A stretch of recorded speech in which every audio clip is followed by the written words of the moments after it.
Good morning, everybody. A couple transactions to review with you.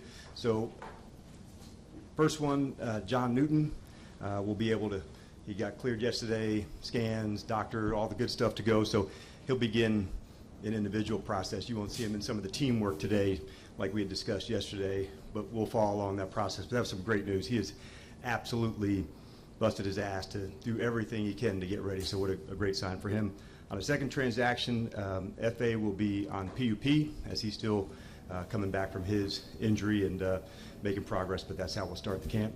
What you'll see at practice today from emphasis is going to be a lot of red zone, and I touched on that yesterday, but as we're starting the training camp to go, good bit of red zone work, so most all of the team things that you'll see today will have a red zone emphasis with it.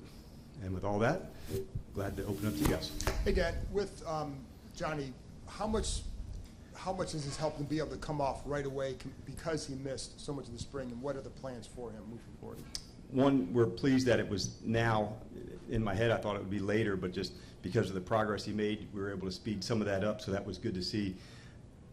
Think of the first little bit of his training camp is that's his off-season training, the technique work to go, then get into practice and then go. So we're playing where we got some space and some runway to make sure he doesn't miss one step of his development. Dan, with regards to the red zone, just what is it specifically? Obviously, we look for the ball getting the end zone, but like what for you is kind of the important aspects to start off camp with? Twofold. One, from we thought there would be better player safety than the long running of the first part to go. Secondly, things happen much more quickly. The route, the field, the locations, where it goes. So seeing that type of communication early, we thought that would be a good way to just go. There's scramble plays that happen down in the red zone, so it's such an important part of what we do. We didn't want to wait. You have the eye in the sky for all of practice. Right. They know that everything they do is on tape. What is it that the young guys who are trying to make the squad, what can't you see? I think what you can't see, what has to be at the top of the pile, Chick, it has to be about effort first. And if you get that part right, then everything else can go in. But I think at the top of the pile, man, it better be effort and seeing our speed and things to go, because if I don't see the speed, does he not know or can he not go? And so that has to be, you can correct a mistake, but you can't correct someone not going. And so that's the part that has to be at the top of the pile. Coach, you guys are staying off-site as a team. This is the first time it's been a couple of years since this franchise has stayed off-site to begin a training camp. Why is that important in terms of team building, and why is that kind of, what can be accomplished in that type of setting? I think there's a lot that can be, and we're fortunate through Josh that we're able to do that, and have everybody together. There's some chemistry, there's connections that take place after meetings, at the hotel, breakfast, meals together, that type of thing. So it'll be important. The time together that we have is so intense. That's what training camp is. And so to have everybody close by, here, back to it, it pays dividends much like a road trip for a few days would. Hi, Dan. When did Johnny have his most recent physical that he passed? Yesterday. Okay. Afternoon. And how much can that help, especially a rookie just getting acclimated to everything and being involved from the jump of training camp? How much can that help him? It can help a lot. He's so ready to go. He's got such a prove-it mentality to him that what it's assuring is that there's no missteps along the way. We're hopeful that he could get back soon, and so to have it now and all the night walkthroughs and all the install that goes with that, that's a big deal. And so we're really pumped that he's able to start with us. He's really worked hard at it. He will participate in the walkthroughs as well. Okay. He's back. Considering it's the first day, no pads, and you're doing a lot of red zone, do you tell Jaden, hey, we want you to stay in the pocket a little bit longer, or do you want him to kind of treat it like normal? How does he approach red zone period like this? There'll be some times where all the QBs, we may say, if the look's not there, you go quickly, because there's a second play that then takes place. So not necessarily on the first day, but throughout a 7-on-7 or a team period, if they've had a rep of that one earlier, hey, on this one, let's get out. If it's not there, let's get out and go. So you do have to script it. You don't want to let the other players know. You don't want to let a receiver know, hey, we're going to scramble here, or let a defense know. It has to be reactionary for the scramble to work, because there's designated places where you go to the route. So if you're already planning on a scramble, you won't execute the first part of the play. With everything kicking off today and with everybody together last night at the hotel, what was your message to the guys to start this thing? Just that, a little bit of what I told you yesterday, there's a lot that we want to get accomplished regarding identity, over the next 6 weeks to go.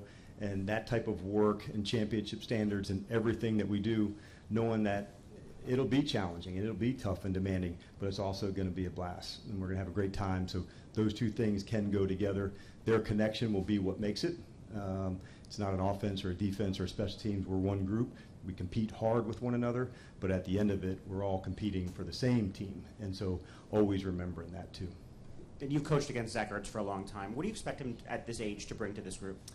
One, the leadership part for him has been, I thought it would be good, and it was remarkable, quite honestly. But the route running, the detail of that, the emphasis on third down, he's not here to coach, but he has a presence about him of standards, of ways to go that other people can look to emulate.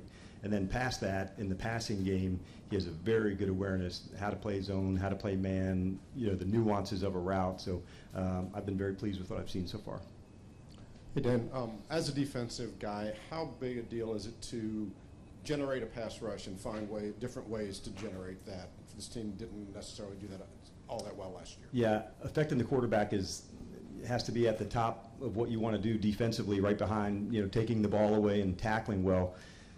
You don't always want to be able to have to bring 5 or 6 to generate pressure and pass rush. So when you can get there with 4 and affect the quarterback and get him out of the pocket or, change where he has to go set his feet, that's what we're looking for. How many times can that happen? How quickly can someone disrupt the QB and get timing off? So much like a cornerback who could reroute a receiver, a defensive end, or a tackle who can make the quarterback then have to adjust, that's a really big piece. And it'll take time, and we've been waiting for training camp for a lot for the offensive line and the defensive line because so much of their work is in pads, and it'll be over this next 6 weeks that a lot of their evaluation will take place.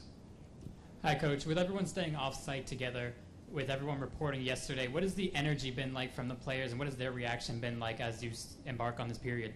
The couple things coming into the building, saw some new meeting rooms and new areas for them, their excitement for that, and then just having everybody together, there's an energy that goes with that. I've been to some camps where you come in not tired, but here we go, again, and it's been just the opposite here. And so to see that kind of energy, the guys, so excited to be around one another. Quite honestly, they were here a little early, and 2 days ago, can I go in the meeting? Yes, go, say hello to the guys. So to say that they wanted to get going, that told me a lot about their connection so far. Coach, when you're evaluating the offense in the red zone, when you're looking at quarterbacks, are you trying to see, are they being aggressive? Are they going to try to make a play? Or do you want them to protect the ball, see what they're doing? So where's the balance there when you're evaluating the offense in the red zone? Yeah, I think you're talking about the decision-making process. That's such a big deal to know I can fit this throw in here, or that's not a good one. Because there could be a completion on one, like, man, was that the right call? So when you get done each day, it's easy to do just a regular, completion percentage or accuracy, but what was the decision-making, process that went along with it? But it is the time that you have to push yourself to see if you can make some plays on certain aspects of things, offensively, defensively. If you never push those boundaries to see what you are capable of, you'll never know how far you can take it in a game, because you certainly don't want to be risk-adverse where you're so tight that you don't want to make a play, but there also has to be the balance. So it's more of the decision-making, and those are some things that we'll evaluate. So having the chance to do more red zone work this training camp, it'll be quite a bit. I want them to feel that time. I got to explore, I got to experiment with some things, and then you can move some levers to say, can't do that, can do this. Dan, with so much newness in the building, new coaches, new players, how do you try to balance, a sense of patience with a sense of we're playing football in a couple weeks, we want to have that sense of urgency as well? Yeah, I'm not the best on patience. I'll say that. Because somebody asked me over the summer, rebuild, and that feels like real estate to me. That's why I said recalibrate. It's not a rebuilding. We're not buying an old house. It's how quickly can we get to become good. at so many different parts of our football. So I'm just the opposite of patience, to be honest with you. I wanted urgency in all that we're doing, but it takes a lot of prep behind the scenes to go out and execute, because if the execution and the communication is not game-like, how could you perform in the game well if you're not pushing those standards out on the practice field? So out here, it should be as competitive and game-like as we can while taking care of one another. But as far as down patience to go, that's not part of what I talked to the team about at all.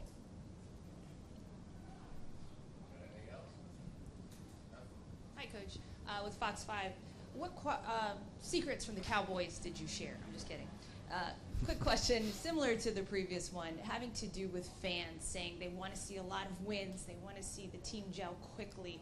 On the other end of it, what do you speak or say to fans about expectations and how you view success? Yeah, I think number one, the expectations I don't really talk about, other than, you know, there's going to be a lot of winning here that's done, and you can't put the winning before the standards and the championship habits that you create together, and so that's what this time is for. So in all that we do, I expect to see championship standards, the way we meet, the way we practice, the way we communicate. When those things take place, the winning goes. So as far as the expectations, I'm hopeful that every time you and our families and friends watch us play, so these guys absolutely bring it.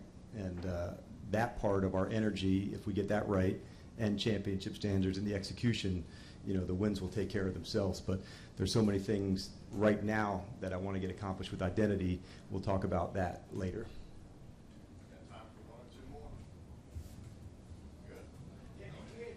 Oh, I knew somebody was going to take it. You're not just going to allow it to go on the first day. Just everybody's reporting now. Do you pay attention to league wide, holdouts, pump lists, any of that, or is it too early? No. Yep. What does this day mean for you after not being able to help you out in the match?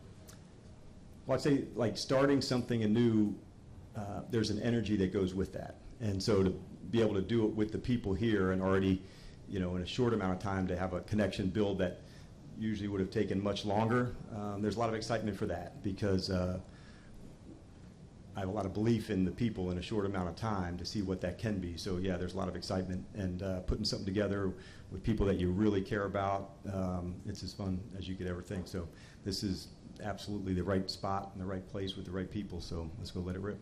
Dan, last one. Dan, you talked about how for this session now, the line play is going to be obviously more of a focus on pads. What's the ramp-up plan before you get the pad for the line? Well, for everybody, it's pretty similar, just helmets, and then it goes to helmets and some soft pads, they're called shells, to go, and you ramp up, and then you begin the contact. So think of it as like a tiered system to go. It's also like some volume on the field. You know, how long would we go? And you'll see the practices will get longer as we go. So it truly is a ramp up. All right, thank you guys. Have a good one.